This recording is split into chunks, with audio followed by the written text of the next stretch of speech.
Frères et sœurs en Jésus-Christ, la paix et la grâce du Seigneur soient avec chacun de vous. Nous bénissons le Seigneur du privilège d'être en vie. Nous sommes encore dans ce temps de pandémie, à l'aurore de cette nouvelle année 2021. Nous sommes à cette troisième semaine du mois de janvier et nous bénissons le Seigneur du privilège de pouvoir vous communiquer les enseignements de sa parole comme nous le faisons hebdomadairement.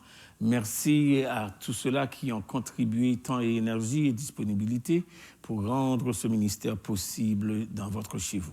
Nous croyons aussi que l'horaire de l'Église reste à sa place, il n'y a rien de changé au niveau des différentes activités de l'Église. Les lignes de prière fonctionnent chaque mardi soir et chaque mercredi soir, les cellules de prière enchaînent et nous bénissons le Seigneur pour le leadership de chaque responsable des cellules de prière et du département de mission et d'évangélisation qui fait un travail colossal au niveau de la gestion de ces lignes de prière et du ministère des cellules. Nous reviendrons toujours chaque vendredi pour vous permettre d'avoir une fois de plus accès à l'enseignement de la parole et vous soutenir spirituellement par cette nourriture sans laquelle personne ne pourrait subsister. Nous ne cesserons jamais de remercier les cadres de multimédia, du son et les différents intervenants pour nous permettre d'avoir ces cultes en ligne. Merci à tous les musiciens, merci aux chantres et merci à Multimédia et surtout aux officiants de tous les cultes. Nous bénissons le Seigneur de ce que nous pouvons continuer notre démarche de rendre l'Église fonctionnelle pendant ces temps de pandémie, nous rassurant que le Seigneur vous tient non seulement en vie, mais aussi en santé. Loin des inquiétudes et des incertitudes des lendemains, Dieu reste et demeure, celui qui est fidèle, qui dit et la chose arrive, qui ordonne et elle existe. Il est celui qui a été de toute éternité, qui est et qui sera et qui vient. Aussi longtemps qu'il vit, nous pouvons continuer à espérer. Donc, on prend le temps de prendre soin de soi-même. On prend le temps de cultiver sa foi, de garder intact ses contacts avec le trône et de se rassurer que Dieu encore veille sur ses enfants, même dans les temps les plus difficiles de notre vie. Nous allons certainement ensemble passer du temps dans les cantiques, dans les prières et dans l'enseignement de la parole du Seigneur.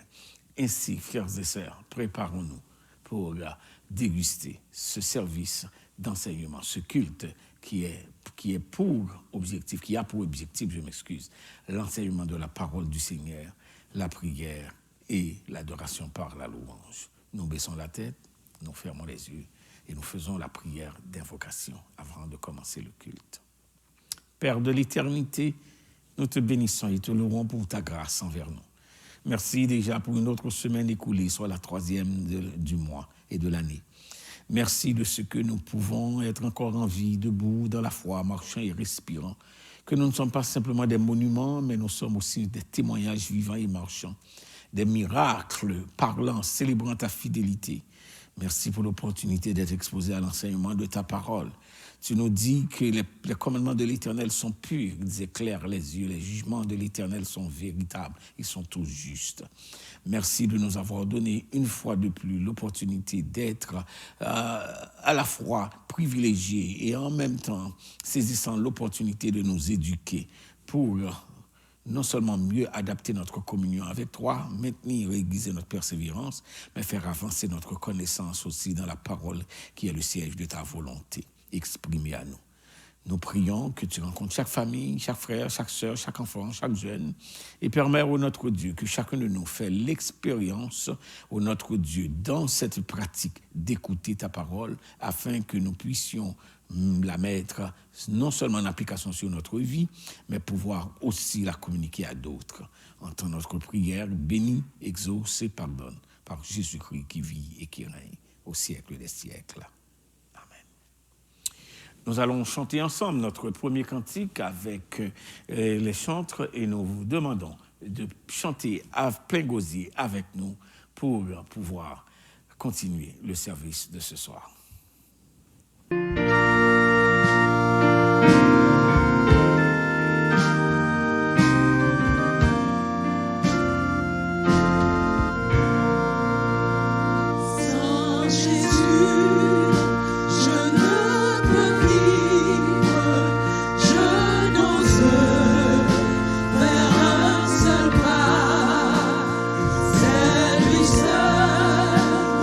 Je me suis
Et frères et sœurs, maintenant, nous allons faire la lecture de la parole de Dieu dans l'évangile de Jean, le chapitre 17, pour continuer la démarche que nous avions commencée vendredi dernier sur la réponse à la prière de Jésus auprès de ses appelés, qui est la prière du grand prêtre ou du souverain sacrificateur, comme nous l'avions dit. Nous avions lu tout le chapitre de Jean 17 vendredi dernier, et aujourd'hui, nous allons commencer à partir du même chapitre, Jean 17, et nous allons commencer à partir du verset 11 et nous arrêtons la lecture au verset 26.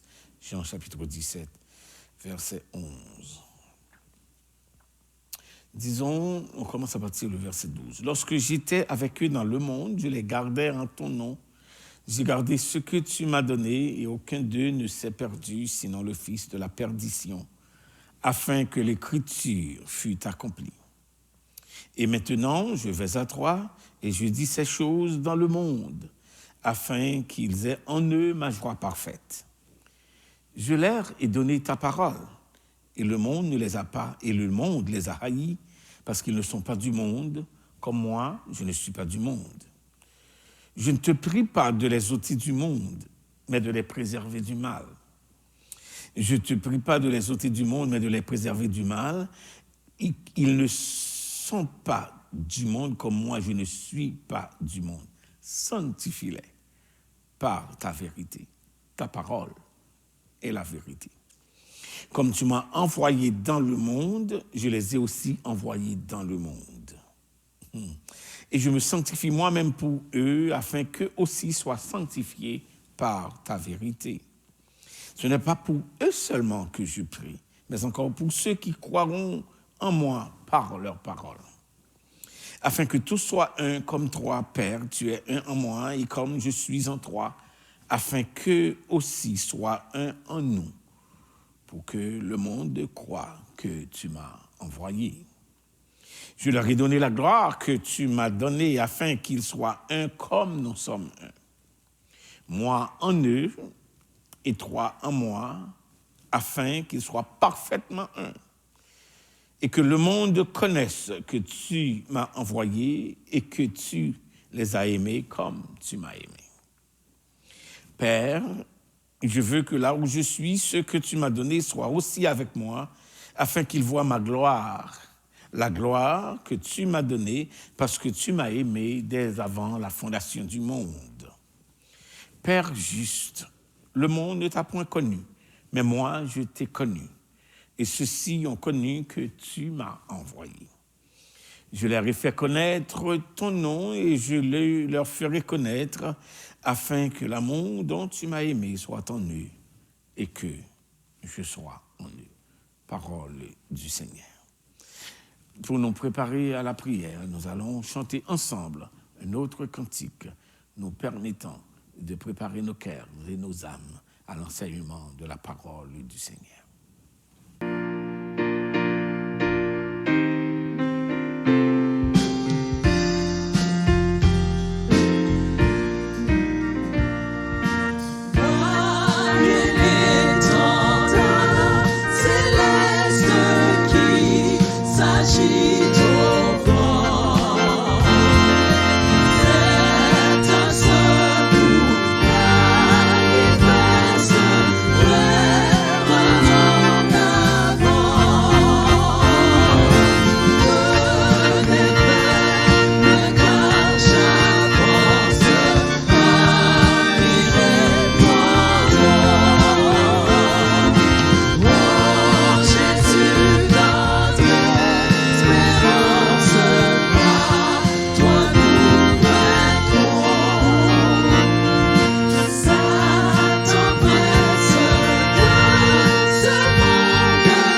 Et maintenant, frères et sœurs, prions le Seigneur.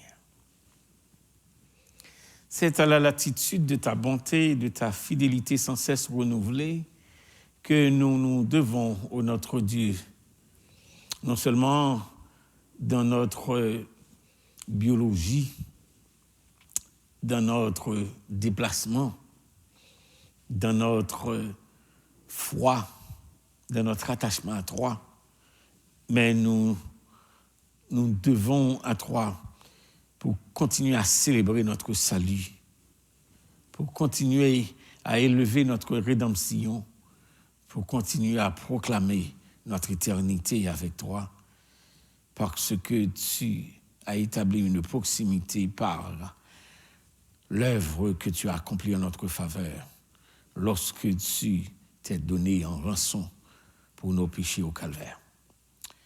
Ô Père de l'éternité, pourquoi ne pas continuer à te bénir de nous avoir non seulement associés à ton œuvre, mais nous permettre aussi, même dans les temps les plus difficiles, de pouvoir continuer cette œuvre d'enseignement, de proclamation, d'édification et d'éducation de ton peuple.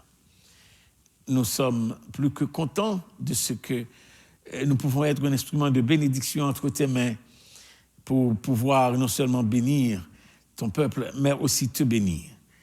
Élever la majesté du Dieu que tu es, proclamer la fidélité dans ce que tu fais et réagir, notre Dieu, comme étant des récipients de cette bénédiction pour dire à qui veut l'entendre que tu règnes. Tu règnes dans nos vies, tu règnes dans nos détresses, tu règnes dans nos difficultés, tu règnes dans nos épreuves, tu règnes dans nos victoires. Tu règnes, ô notre Dieu, dans les opportunités que tu nous donnes de te voir agir dans notre vie et de savoir que les résultats positifs ou ce que même nous appelons des résultats défavorables que nous connaissons dans notre expérience de la vie sont aussi l'œuvre de tes mains, parce que qui dirait qu'une chose arriverait sans que l'Éternel l'aurait ordonné. Ainsi, nous en prenons, notre Dieu, à non seulement nous satisfaire, mais prendre grâce dans la parole que l'apôtre a su transmettre à nos cœurs dans l'Épître aux Romains pour dire: nous savons du reste que toutes choses concourent au bien de ceux qui aiment Dieu et de ceux qui sont appelés selon son destin. Nous te remercions de ce que tu as fait choix de nous pour être non seulement tes enfants de ta famille, pour être non seulement des ouvriers dans ton champ, mais pour être aussi des candidats et des âmes sauvées pour ton ciel. Merci de ce que, envers et contre la pandémie, ou la maladie, ou les mauvaises nouvelles, ou le décès, ou, notre Dieu, la disparition des êtres chers, ou même, notre Dieu, la précarité de la vie actuelle, nous savons, notre Dieu, que jamais nous n'étions pas responsables de notre sécurité. Tu l'as fait en temps et hors de temps, et aujourd'hui encore, nous pouvons miser sur cette fidélité qui jamais ne fait défaut. Père, peu importe, notre Dieu, la gravité des situations, tu restes celui qui est la solution. En sorte que dans la crise, la solution, c'est Christ. Merci de ce que nous pouvons non seulement nous attacher à lui, inspirer confiance à son œuvre, saisir sa proximité par l'œuvre de ton Saint-Esprit en nous, mais aussi nous blottir à ses pieds, à l'instar de Marie, pour entendre ses recommandations, saisir ses leçons, appliquer au notre Dieu ces différentes leçons à notre vie, et ensuite devenir des ambassadeurs de sa cause et des agents actifs de son royaume.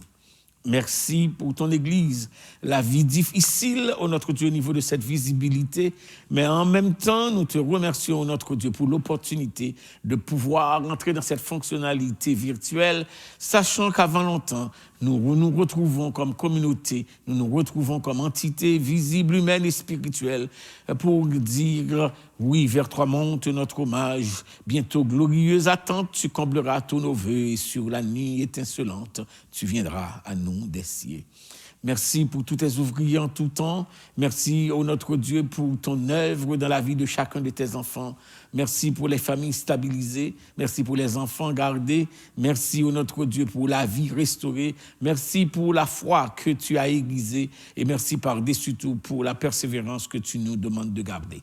Sois le maître de toutes les situations et serait-ce même de notre vie dans ces temps de pandémie.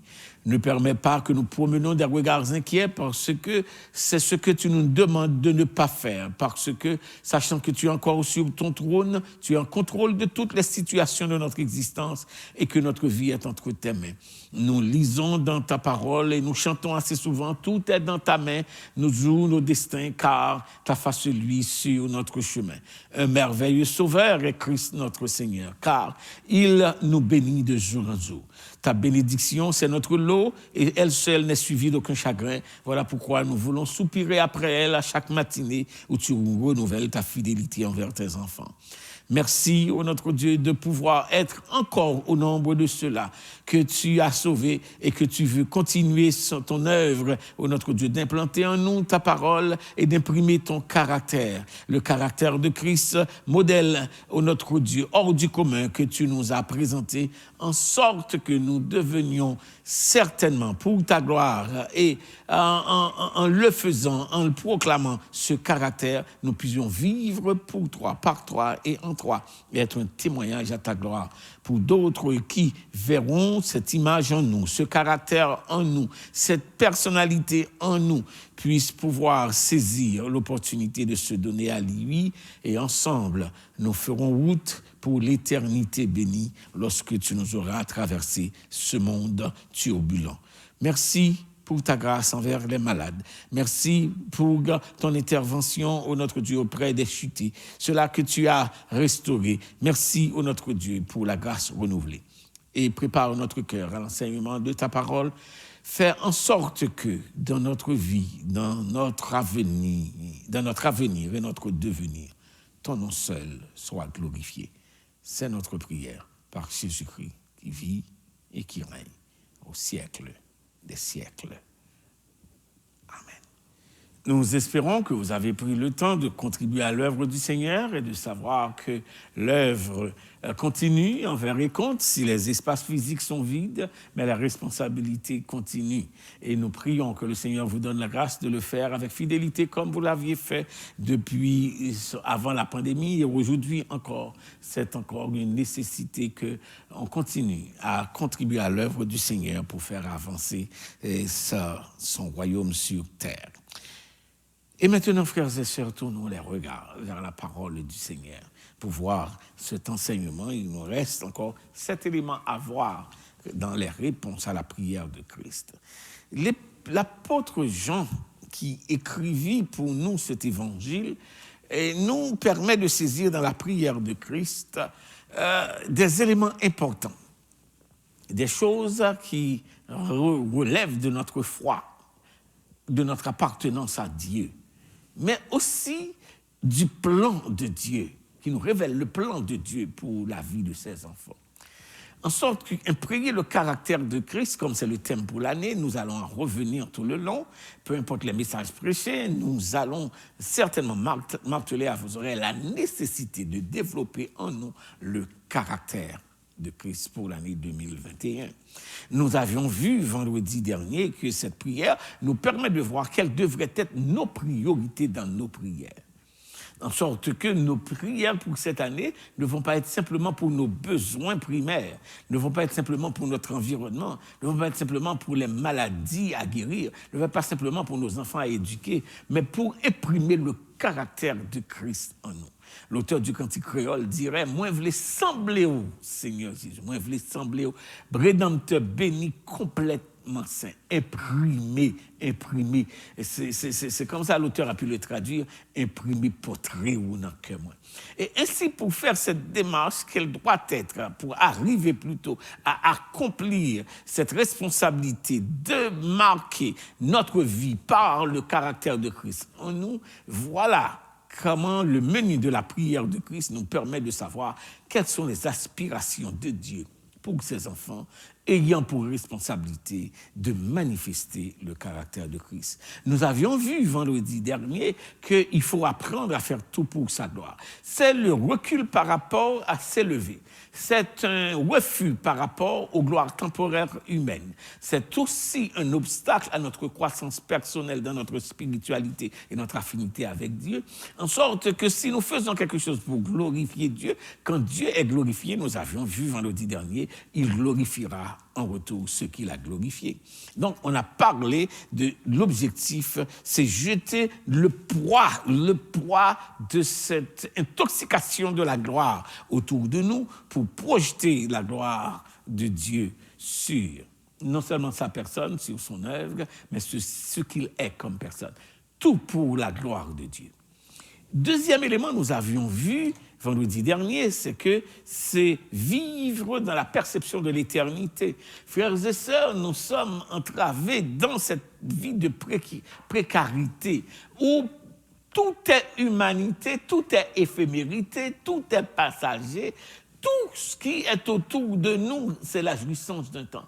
Donc, ainsi, celui qui développe le caractère de Christ en lui ne fait pas simplement tout pour la gloire de Dieu, comme c'était à Jean 17, versets 2 et 3. Deuxième élément que nous avions vu vendredi dernier, c'est jeter le poids, vivre pour l'éternité. Vivre de savoir que peu importe ce que Dieu nous donne aujourd'hui, c'est pour ce temps. Mais il y a quelque chose de plus merveilleux, de plus profond. Il y a quelque chose de pesant qui est de poids éternel, vers lequel nous devons soupirons et vers lequel aussi nous marcherons. C'est comme nous chantons assez souvent dans le cantique aux trois dont les bienfaits, nous disons vers le ciel radieux, séjour des bienheureux, nous marcherons joyeux, toujours joyeux. N'oubliez pas que les grâces, les bénédictions, les miracles, les choses que Dieu nous donne ici, c'est en vue de nous dire si je vous donne cela sur terre, imaginez ce qui vous est réservé dans l'éternité. Donc, vivre avec la pensée de l'éternité n'est pas simplement dans le sens de la possession, mais c'est dans le sens de l'espace infini. C'est dans le sens de l'espace infini, de la jouissance dans cet espace infini. Il y a une entité supérieure en nous que la terre ne saurait contenir et qu'il faut certainement préparer pour cette éternité bénie.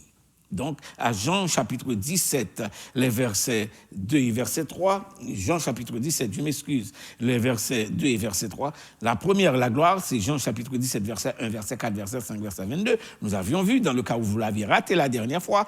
Maintenant, vivre avec la pensée de l'éternité, Jean 17, verset 16, verset 11, Jean 17, verset 6, je m'excuse, verset 11 et verset 12 que nous avions lus. Ensuite, nous avions parlé aussi, c'est l'opportunité que nous avons dans cette responsabilité de développer le caractère de Christ, de manifester son identité, révéler son nom. Révéler son nom. Donc, c'est difficile, frères et sœurs, de parler d'après le caractère de quelqu'un si vous n'avez aucune affinité avec cette personne. Vous savez pourquoi on dit que je ressemble à ma mère? Parce que c'est ma mère. Donc, je crois vous l'avoir dit plusieurs fois, c'est le temps de le répéter. Quand je laissais Haïti, j'étais très très jeune et mon papa me disait au matin, avant de prendre l'avion, il m'a appelé d'un ton interpellant et tonitruant pour me dire, quel est ton nom? J'ai dit Eden McGuffey. Il m'a dit, Eden est à toi, le McGuffey est à nous. Alors, si vous arrivez aux États-Unis, vous voulez faire ce qui n'est pas bon, alors tu sauras apprendre à changer ton nom. Donc, parce que pour lui, le nom était important. Parce que pour lui, avec le nom, vient un certain caractère, vient une certaine image. Avec le nom, vient une certaine réputation. Donc, je crois vous l'avoir dit, dans le psaume 23, David le dit, le côté éthique de sa vie, il le maintient, il dit, le côté de la justice, de l'équité, du sens de la décence humaine et spirituelle. Il dit, il me conduit dans les sentiers de la justice à cause de son nom. La fierté de l'appartenance, frères et sœurs, ne réside pas seulement dans le fait que Dieu a pensé qu'il est notre Père, il prend soin de notre enfant, de son enfant, je m'excuse, mais aussi parce qu'il est notre Père, il s'attend à ce que nous honorons son nom. À ce que nous gardons la fierté de cette identité spirituelle qui est l'empreinte de l'éternité en nous. Cette identité spirituelle qui est l'empreinte de l'éternité en nous.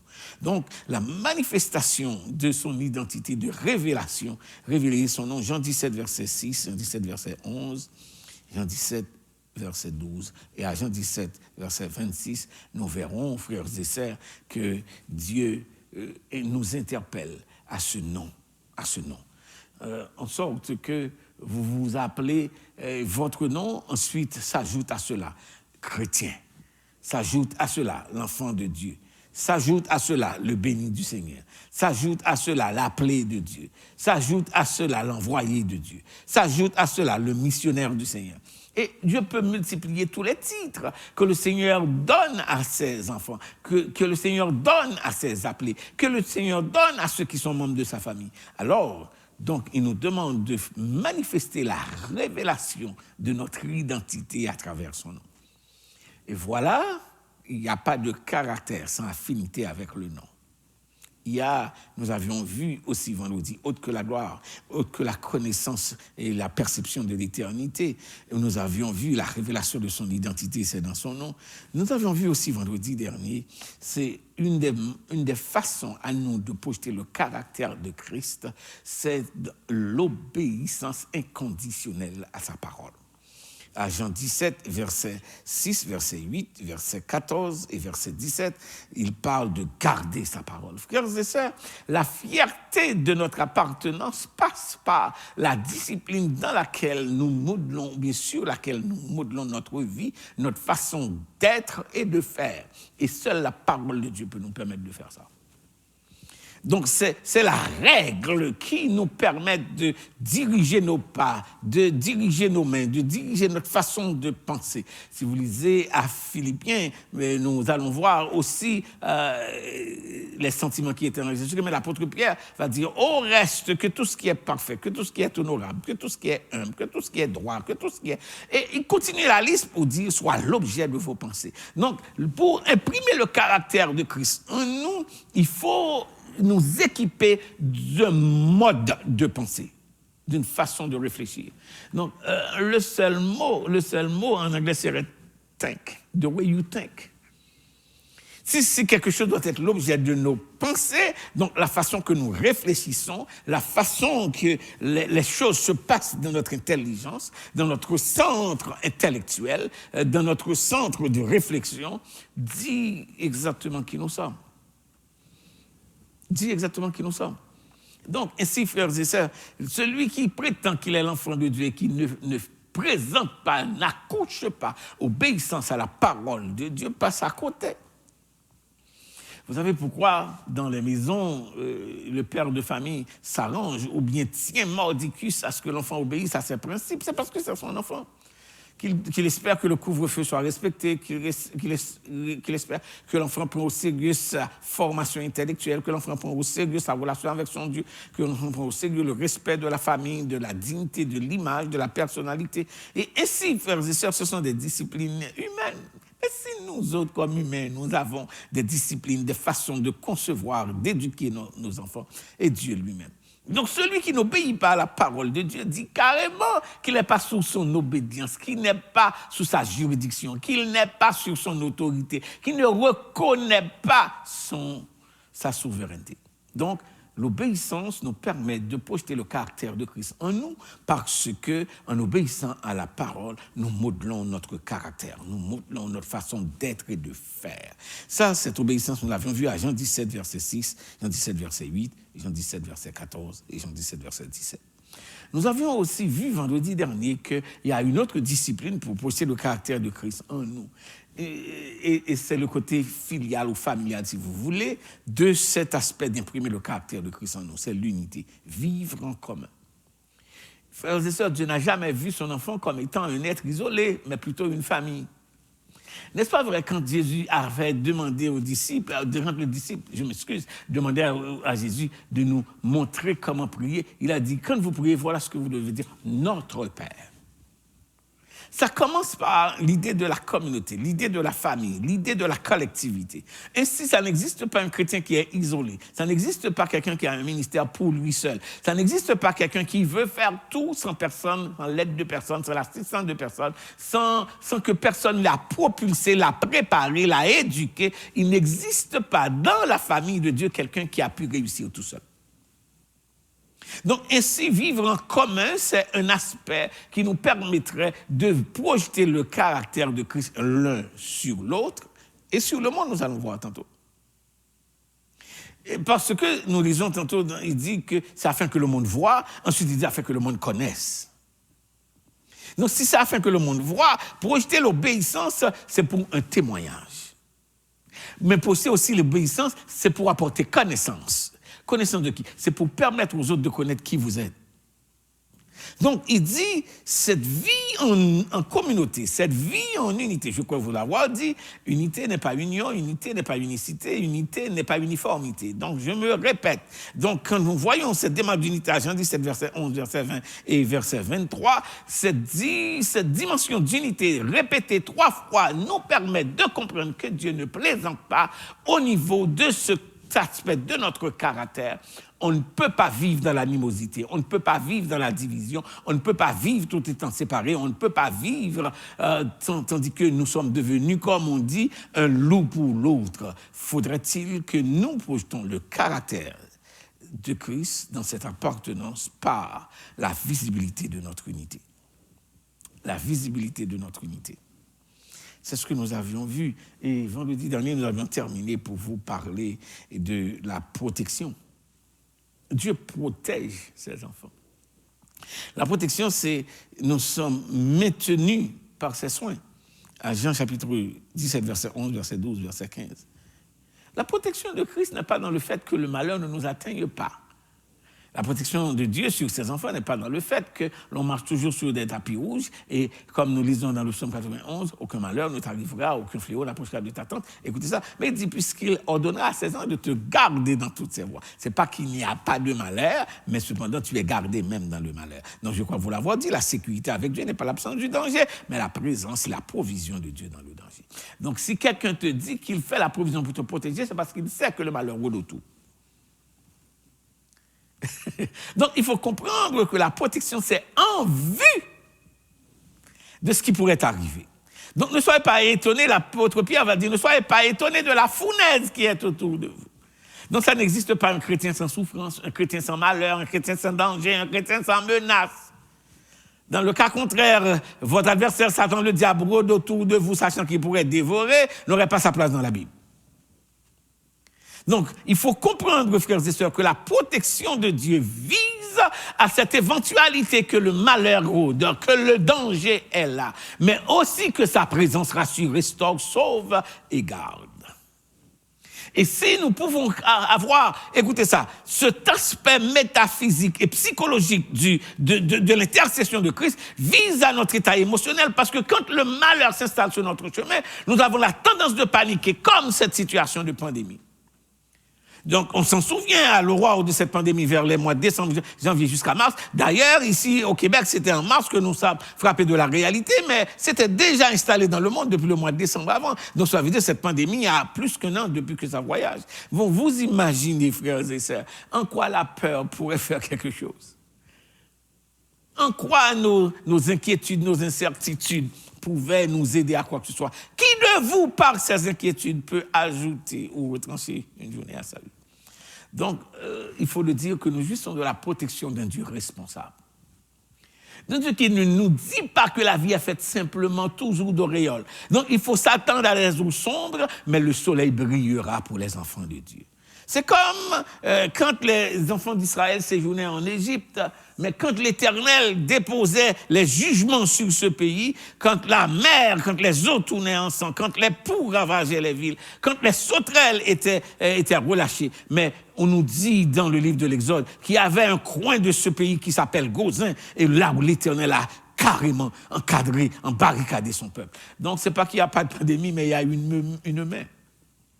C'est pas qu'il n'y a pas de menace, c'est pas qu'il n'y a pas de virus, c'est pas qu'il n'y a pas de maladie, c'est pas qu'il n'y a pas un ange de la mort qui est relâché, mais celui qui protège la vie n'est pas en vacances. Et ainsi, frères et sœurs, comprendre la protection de Dieu dans la prière d'intercession de Jésus, pour projeter le caractère de Christ, c'est être dans cet état de sérénité, savoir que Dieu protège.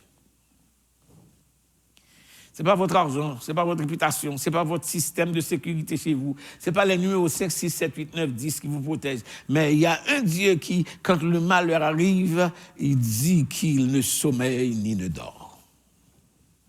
Donc, le caractère de Christ en nous, ce n'est pas de panique.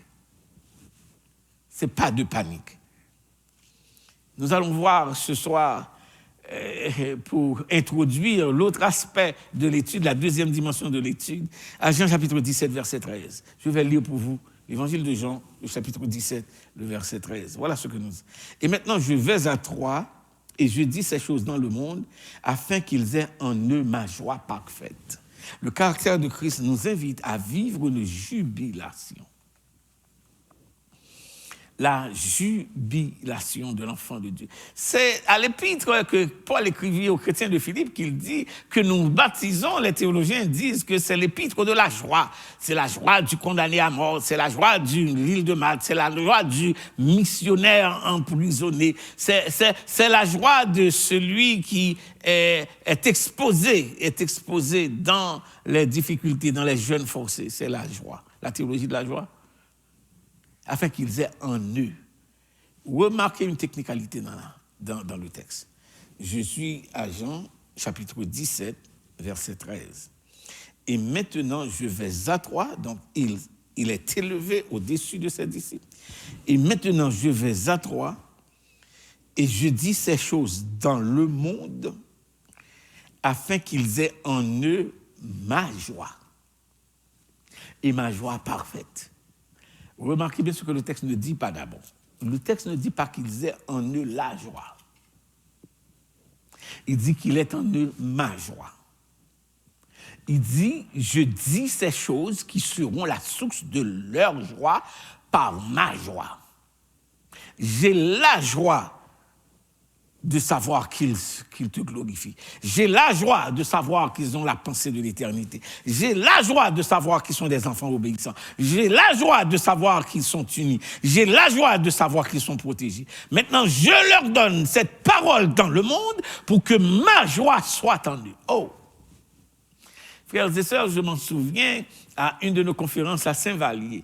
Je n'étais pas encore pasteur de l'église, j'étais prédicateur invité. Et la semaine de la conférence, c'était sur Levons-nous et bâtissons. Et on a misé sur l'œuvre de Néhémie qui avait cette responsabilité de bâtir les murs de ce pays et qui était tombé en putréfaction, qui était tombé aussi dans la défaillance et qu'il fallait le temps de la restauration. Et Néhémie était hors de ce temps je dirais, de dépravation, ce temps de dévastation. Et puis, le roi lui a dit, pourquoi tu as mauvais visage? Alors, il a fait sa confession parce que le pays où se trouvent ses pères, les portes sont brisées, les murailles sont ébranlées. Alors, il y a eu la permission.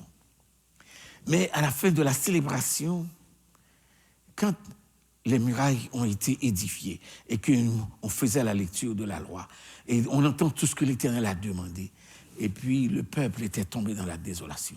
Et Néhémie lui dit qu'il ne faut pas tomber dans la désolation. Il ne faut pas pleurer.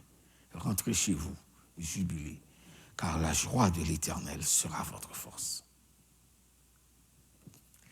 Frères et sœurs, quand ça avait dit, les cœurs, bon Dieu, contents, l'hypothèse aux jubilations même.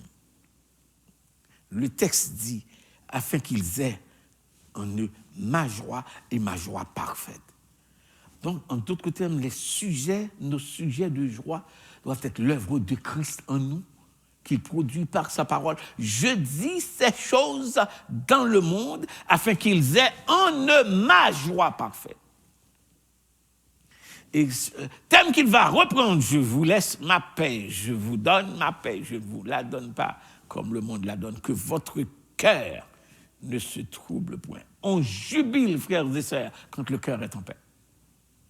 Qu'est-ce que je suis venu vous dire ce soir? Peu importe la situation ou la maladie ou le diagnostic du médecin ou la situation avec les membres de la famille ou l'enfant qui est désobéissant ou le mari ou la femme qui refuse de servir Dieu ou le divorce qui est pendant sur la maison ou l'enfant qui pense à se suicider ou l'enfant qui est en prison ou une famille qui veut se déstabiliser à tout prix, il n'y a pas moyen de recoudre les morceaux.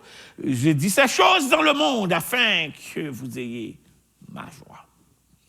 Vous savez, frères et sœurs, le texte nous parle de cette jubilation parce que la joie que nous cherchons, ce n'est pas la joie que nous produisons, c'est la joie que Dieu produit. Je reprends. La joie qui est la joie parfaite, ce n'est pas la joie qui se trouve dans l'argent, ce n'est pas la joie qui se trouve dans les biens, ce n'est pas la joie qui se trouve dans les richesses, ce n'est pas la joie qui se trouve dans l'opulence, ce n'est pas la joie qui se trouve dans la réputation, c'est la joie qui vient de Christ et de Christ seul. Il dit, afin qu'ils aient en eux ma joie, toujours joyeux, Telle est notre devise, joyeux d'avoir Jésus-Christ. Voilà la devise à sa source. C'est notre devise, mais joyeux d'avoir Jésus-Christ pour sauveur. Oui, joyeux même, alors qu'on nous méprise, rien ne saurait assombrir notre cœur. Il fait une illumination. N'ayons pas peur de l'adversaire, marchons en chantant vers les cieux, triomphant déjà sur la terre. Toujours joyeux, toujours joyeux. Le chrétien qui imprime en lui le caractère de Christ éprouve ce sentiment de jubilation. Il ne dit pas merci pour tout, mais il dit merci en tout. Il apporte gratitude au Seigneur en tout, parce que nous savons du reste que toute chose. Ça peut ne pas paraître bien, ça peut ne pas sembler bien, ça peut ne pas commencer bien, mais ça va finir bien. Il y a une deuxième dimension dans la demande et la prière de Christ à laquelle nous devons donner réponse. C'est la réponse de la jubilation à cause de la joie de Christ en nous. Deuxième, c'est la réponse de la distinction. Où est-ce que j'ai trouvé ça? Jean 17, verset 11, Jean 17, 14, Jean 17, 16, Jean 17, 18. Jean 17, verset 11. Je lis pour vous. Je ne suis plus dans le monde et ils sont dans le monde. Je ne suis plus dans le monde et ils sont dans le monde. Je vais à toi. Père Saint, garde en ton nom ce que tu m'as donné afin qu'ils soient un comme nous. Donc, notre position dans le monde ne doit pas influencer notre vocation. Nous sommes dans le monde. Ça, c'est le verset 11. Ne doit pas influencer. Il dit, je suis plus dans le monde et ils sont dans le monde et je vais à toi. On n'a pas l'accompagnement physique, mais on a l'accompagnement spirituel et éternel. Aïe, aïe, aïe. Maintenant, deuxième, pour distinction, être dans le monde, mais n'être pas du monde. La distinction, c'est quoi? C'est être dans le monde, mais n'être pas du monde. Nous ne pouvons pas être le produit de notre milieu, mais plutôt artisan du milieu. Je reprends. Nous ne pouvons pas être le produit de notre milieu, mais plutôt artisan du milieu. Jean 17, verset 11, maintenant à Jean 17, verset 14. Je leur ai donné ta parole, et le monde les a haïs, parce qu'ils ne sont pas du monde. Regardez le verset 11. Je ne suis pas dans le monde, mais ils sont dans le monde. Verset 14, je leur ai donné ta parole, et le monde les a haïs parce qu'ils ne sont pas du monde. La distinction. La distinction, c'est que de respecter la vocation envers et contre la position géographique. De manifester distinction, oser d'être différent parce que nous portons le caractère de Christ. Nous sommes dans, mais nous ne sommes pas du. Nous ne pouvons pas être le produit de, mais artisan du. Ça, c'est Jean 17, verset 11, Jean 17, 14. Nous descendons à Jean 17, verset 16. Ils ne sont pas du monde, comme moi, je ne suis pas du monde. Cet effet que j'appellerais cette relation, de cause à effet. Vous savez pourquoi ils ne sont pas du monde, bien qu'ils soient dans le monde? Parce qu'ils sont ma propriété. Étant donné que je ne suis pas du monde, eux non plus ne sont pas du monde. Par voie d'appartenance, nous ne sommes pas du monde. Je reprends. Par voie d'appartenance, nous ne sommes pas du monde. Parce que celui qui a fait choix de nous n'est pas du monde. Et il nous a donné sa parole pour changer notre caractère. Et parce qu'il n'est pas du monde par voie d'appartenance, non plus, nous ne le sommes pas. Jean 17, verset 11, Jean 17, verset 16, verset 14, Jean 17, verset 16, Jean 17, verset 18, Jean 17, verset 18. Comme tu m'as envoyé dans le monde, je les ai aussi envoyés dans le monde. Voilà la raison pour laquelle nous sommes dans le monde, frères et sœurs. Nous sommes des ambassadeurs de Christ. Nous sommes des ambassadeurs, des chargés d'affaires. Nous sommes des plénipotentiaires du royaume éternel. Nous sommes des représentants et Dieu, par nous, établit son ambassade sur terre. Le verset 18 de Jean 17 nous dit « Comme tu m'as envoyé dans le monde, je les ai aussi envoyés dans le monde. » L'un explique l'autre. Non seulement par appartenance, nous ne sommes pas du monde, mais pourquoi nous sommes dans le monde? Nous sommes dans le monde parce que nous avons une mission à remplir. Nous avons été envoyés comme des ambassadeurs. Aïe, aïe, aïe.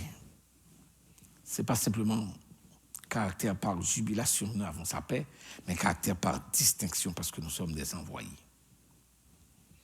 En sorte que, pensez à la tenue d'un ambassadeur quand il rentre en fonction. Pensez à son discours, pensez à sa façon d'être, pensez à comment il met ses pieds dans des milieux pour représenter son gouvernement, pensez comment il réagit devant des situations difficiles comme ambassadeur. Pensez comme envoyé spécial, il a la mission de respecter l'éthique de son pays et d'imposer aussi l'éthique de son pays là où il vit. Il est un ambassadeur, il est un envoyé, il est un messager. Voilà le thème apôtre, si vous voulez. Est-ce que nous pouvons avoir cette attitude d'être des envoyés de Dieu? Est-ce que nous pouvons avoir cette attitude d'être des ambassadeurs du royaume le plus puissant que le monde ait jamais connu? Dans sa dimension éternelle, il nous offre l'opportunité d'apporter service dans le temporel, de le représenter. En sorte que, vous savez ce que Christ est en train de dire dans sa prière, ils vont nous visibiliser.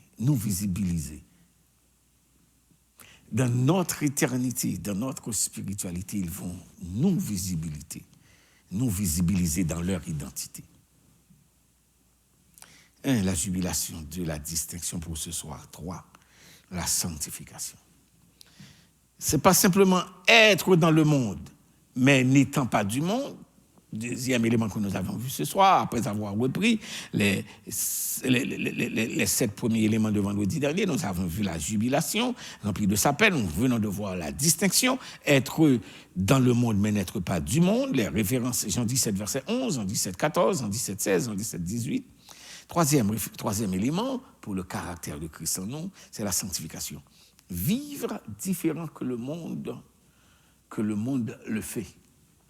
Oser être différent. Où est-ce que nous avons trouvé ça? Jean 17, 17, Jean 17, 19. Jean 17, 17. Sanctifie-les par ta vérité, ta parole est la vérité. Le terme sanctification, frères et sœurs, c'est un débat théologique de sanctification positionnelle, sanctification relationnelle, sanctification ensuite absolue. La sanctification, c'est premièrement l'œuvre de Christ pour nous. Deuxièmement, si vous voulez, la sanctification, c'est notre réponse à l'œuvre de Christ en nous. Je vais m'expliquer. Si c'est vrai dans Jean 17, il dit, Jésus a dit, je me sanctifie moi-même pour eux. C'est l'œuvre de Christ pour nous. Mais maintenant, puisque Christ a accompli cette œuvre en moi, je dois donner la preuve que cette œuvre est faite en moi. Donc, c'est ma réponse à l'œuvre de Christ en moi. La sanctification est christologique, mais la sanctification est ontologique. C'est l'être qui prouve que l'œuvre a été accomplie en elle. Je dois prouver que l'œuvre a été accomplie en moi. Puisqu'il s'est sanctifié pour moi, la médiation, l'œuvre qu'il a accomplie, c'est pour moi. Maintenant, j'ai pour responsabilité de prouver que l'œuvre est agissante en moi. Ça, c'est la sanctification, vivre différemment que le monde. Jean, chapitre 17, verset 17. Jean, chapitre 17, verset 19. Jean, chapitre 17, il dit, verset 17, que nous venons de lire, sanctifie-les par ta vérité. Et la sanctification, frères et sœurs, doit venir avec une certaine authenticité. Ce n'est pas la vérité simplement proclamée, mais c'est la vérité pratiquée. Il dit, sanctifie-les par ta vérité. En sorte que la vérité ne peut pas être manifestée aussi longtemps qu'elle n'est pas proclamée et proclamer et pratiquer. Donc, il y a une différence entre être dans la vérité pour dire la vérité. Je reprends. Être dans la vérité pour dire la vérité. Sinon, on n'est pas dans la vérité, on ne peut pas dire la vérité. Et voilà pourquoi à l'épître de Jean, l'apôtre écrivit, nous savons que le Fils de Dieu est venu dans le monde et il nous a donné l'intelligence pour connaître le véritable. Voilà pourquoi Christ a dit, c'est sanctifie-les par ta vérité.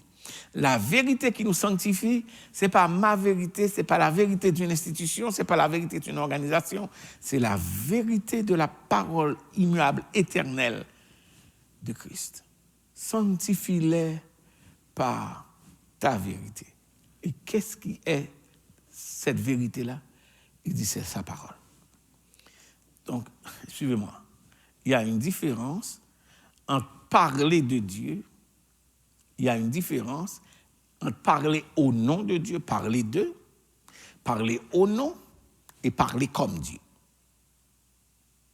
Il y a une différence, parler de Dieu, tout le monde peut parler de Dieu, on n'est pas obligé de croire en Dieu ou parler de Dieu. D'ailleurs, on parle pour dire qu'il n'existe pas. Satan parle de Dieu. Il parle de Dieu et même prend le risque de parler à Dieu parce que dans sa conversation pour la plaidoirie de Job, il dit que même tu dis que Job est bien, Job est ton serviteur, mais pourquoi il ne te servirait pas? Voilà ce que tu as fait pour lui. Tu as mis un mur de sécurité autour de lui, tu as protégé, tu lui as donné si tu as... Et il parle non seulement de Dieu, Satan parle à Dieu. Donc méfiez-vous des gens qui parlent à Dieu. Ne laissez jamais quelqu'un prendre ta place pour parler à Dieu à ta place. Tu prends la responsabilité de parler à ton Dieu. Je ne dis pas que quelqu'un d'autre ne peut pas prier pour toi, ce n'est pas ce que j'ai dit. Mais ne jamais négocier ton intimité avec ton Dieu au profit de l'intervention de l'autre. Sanctifie-les. Ce n'est pas simplement la distinction, mais c'est aussi la sanctification. Cette sanctification se fait par la proclamation. Sanctifie-les, la communication, par ta vérité. Et qu'est-ce qui est cette vérité-là? Ta parole est la vérité. Quand le chrétien parle la parole, le langage de Dieu, il n'y a pas moyen pour lui de mentir. Je reprends. Quand le chrétien parle, la suite s'élève, la parole de Dieu, il n'y a pas moyen pour lui de mentir. Cette vie sanctifiée passe par la communication divine, spirituelle, éternelle. La parole immuable. La parole éternelle. N'est-ce pas vrai? Dans le cantique Le cri de mon âme, à un couplet, nous disons parole éternelle au Christ rédempteur, parole incarnée ici. Prends-moi sous ton aile. Ensuite, il dit habite en mon cœur. Parole esprit maintenant. En sorte que quand luira l'aurore du jour éternel, que je vive encore pour toi dans le ciel. La dimension de la parole dans ses tripartites. La parole fait chair, la parole esprit et la parole Dieu éternel.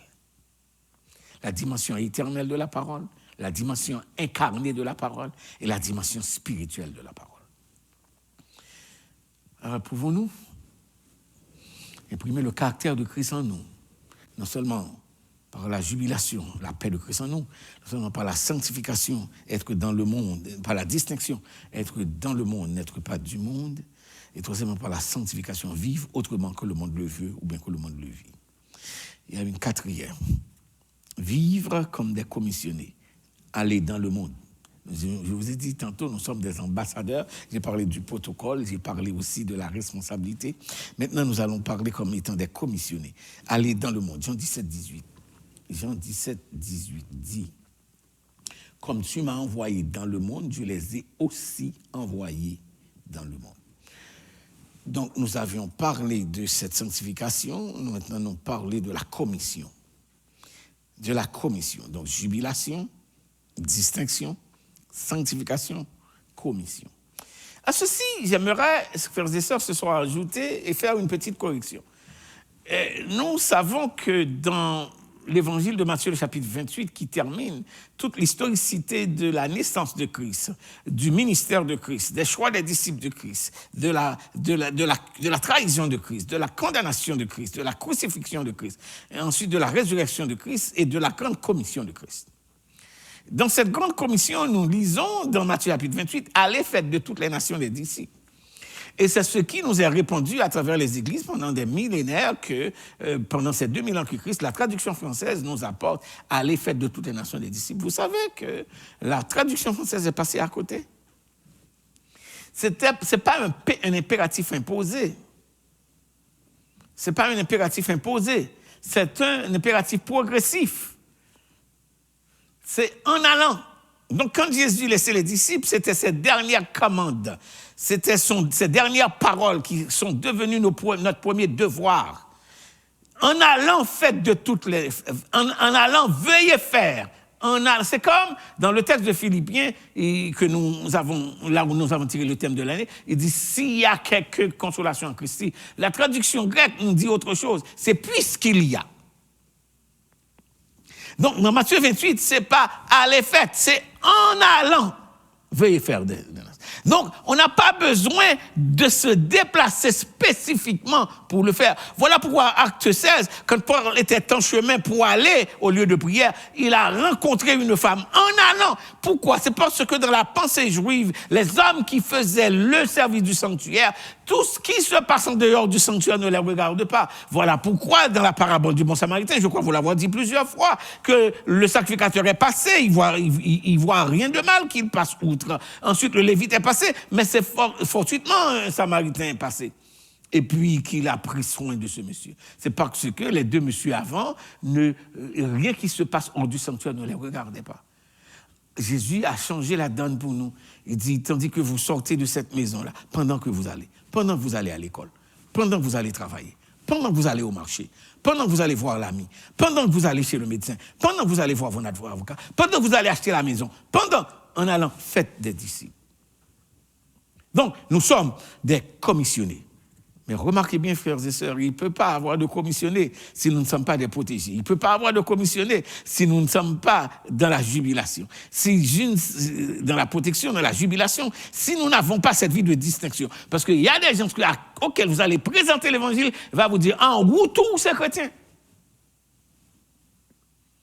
Il faut la distinction et il faut la sanctification pour pouvoir assumer la commission. La commission, c'est que nous sommes envoyés dans le monde. On n'est pas envoyés dans le monde juste pour vivre dans le monde, juste pour acheter des maisons super luxueuses dans le monde, juste pour parler des marques de voitures que nous conduisons. Non, nous sommes ici pour être des ambassadeurs de la vérité. Aïe, aïe, aïe. La commission. Et je vais terminer pour vous donner ces deux-là. Jean 17, verset 17, Jean 17, verset 18, c'est pour la commission. Jean 17, verset 17, Jean 17, verset 18, c'est pour la commission.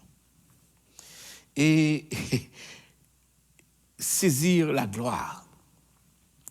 Remarquez bien, ça a commencé tout pour la gloire de Dieu. À Jean 17, verset 24. Jean 17, verset 24. Père, je veux là où je suis, ce que tu m'as donné, sois aussi avec moi, afin qu'il voie ma gloire. La gloire que tu m'as donnée, parce que tu m'as aimé avant la fondation du monde. N'est-ce pas vrai? C'est comme ça qu'on a commencé l'étude. Tout pour la gloire de Dieu. Et la dernière dimension, c'est qu'il voit ma gloire. Frères et sœurs, je vous avais dit en deuxième temps, il faut avoir la perception de l'éternité. Mais je reviens au premier et au deuxième. Au troisième, je vous avais dit que c'est la révélation de son nom. Au quatrième, je vous avais dit, au troisième, je vous avais dit la connaissance de l'éternité, la gloire, premièrement. Donc, il faut regarder le côté obéissant, je vous avais dit. Numéro 5. Numéro 6, je vous avais dit de vivre en unité. Numéro 7, je vous avais dit de saisir la protection. Numéro 8, je vous avais dit de vivre la jubilation. Numéro 9, je vous avais dit vivre dans la distinction. Numéro 10, je vous avais dit marcher dans la sanctification. Et numéro 11, je vous ai dit saisir la commission. Numéro 12, c'est regagner la gloire. Regagner la gloire. Frères et sœurs, que servirait-il à un homme de gagner le monde s'il arrive à perdre son âme? N'est-ce pas vrai que nous aimons la gloire, frères et sœurs? N'est-ce pas vrai? Ah ben, il y a une gloire réservée. Dans le cantique 144, Chant d'espérance, il dit travail, douleur et souffrance. Non, je ne crains rien, toi, Jésus, mon espérance. Voilà, mon seul bien. Mais le côté du cantique, Jésus donne grâce et gloire pour le suivre pas à pas. Avec lui, joie et victoire, paix et bonheur des ici-bas. Voulez-vous expérimenter la gloire dans l'éternité? Eh bien, faites tout pour sa gloire. Vive avec la perception de l'éternité. Manifester son identité. Vivre dans l'obéissance. Marcher et fonctionner dans l'unité. Jouissez-vous de la protection. Connaître la jubilation que donne la paix, être rempli de sa joie. Acceptez de vivre dans la distinction. Fonctionner et marcher dans la sanctification. Assumer la commission et connaître la glorification. Et alors seulement, à Jean 17, verset 26, le dernier texte, il dit, je leur ai fait connaître ton nom et je le ferai connaître afin que l'amour dont tu m'as aimé soit en eux et que je sois en eux. L'amour dont tu m'as aimé, l'amour dont tu m'as aimé soit en eux et que je sois en eux. Il est cette relation que rien ne peut scinder, frères et sœurs. Cette relation qui est une relation d'affectivité. Cette relation qui imprime en nous le caractère de Christ.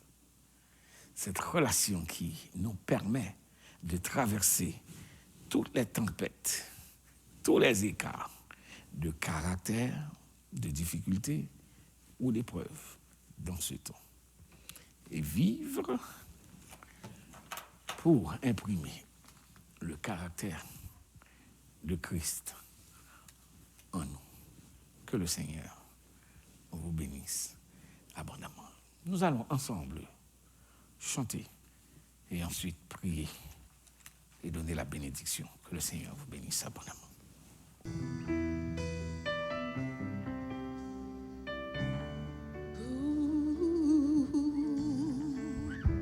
Émerveillé en ta présence, rien ne t'est impossible. Émerveillé en ta présence, ta joie me remplit d'espérance.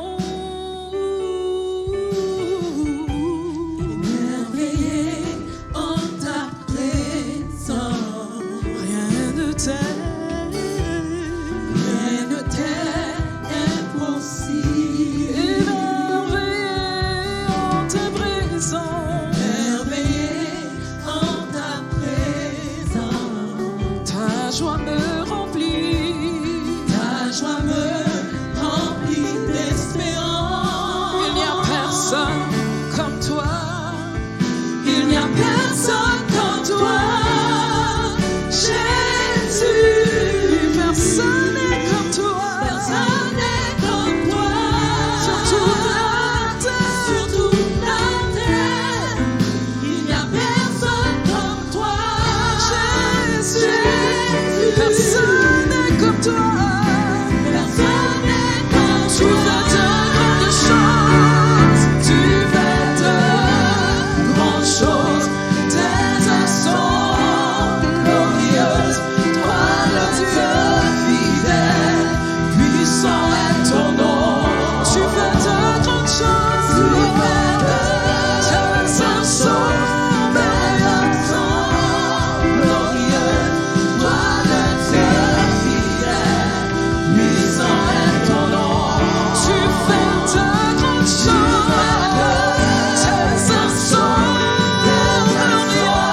Tu fais de grandes choses, tes œuvres sont glorieuses.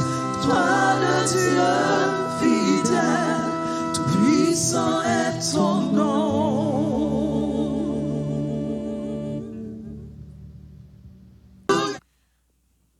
Et maintenant, prions le Seigneur.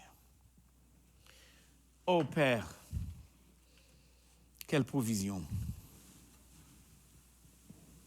quelle leçon, quelle grâce de connaissance, de révélation, quelle demande d'imprimer le caractère de Christ en nous.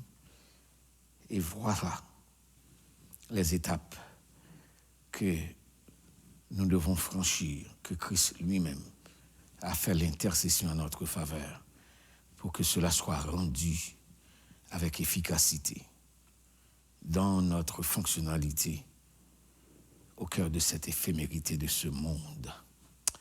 Merci pour la profondeur de ton amour. Merci pour la latitude de ta grâce et la béatitude, ô notre Dieu, de tes bienveillances envers nous. Nous te sommes infiniment reconnaissants et prions que le reste de la soirée et de la fin de la semaine soit en bénédiction pour chacun de tes enfants. Tu sauras, ô notre Dieu, bénir ceux-là qui souffrent, la perte de notre chair, comme Pasteur Gachelin, comme Frère Daniel, et les autres bien-aimés de notre congrégation qui, depuis cette pandémie, ne cessent de faire face au deuil.